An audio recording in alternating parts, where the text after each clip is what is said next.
বাংলা প্রবাদে আছে, কিসের বার কিসের তিথি, আষাঢ়ের 7 তারিখ অম্বুবাচী। অম্বুবাচী কথার অর্থ জল বৃদ্ধি।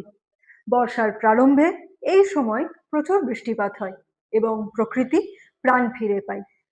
জ্যোতিষশাস্ত্রে বলা হয়েছে, সূর্য যে বারের যে সময়ে মিথুন রাশিতে গমন করে তার পরবর্তী সেই বারের সেই সময়ে অম্বুবাচী হয়, অর্থাৎ ধরিত্রী ঋতুমতী হয়। অম্বুবাচী মূলত নারী শক্তির প্রতীক। এটা বিশ্বাস করা হয় যে এই সময় পৃথিবী নতুন সৃষ্টির জন্য প্রস্তুত হয়। অম্বুবাচীর এই 3 দিন কোনো মঙ্গল কাজ করা যায় না।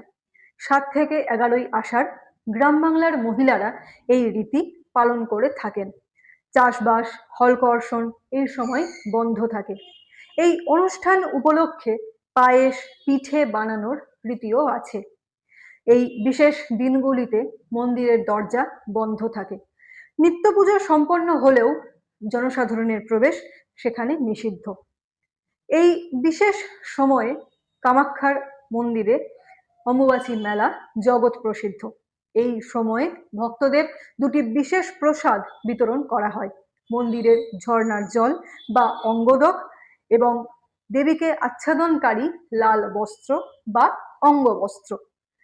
ওড়িশায় রজ উৎসব হিসেবে এই পার্বণকে পালন করা হয়।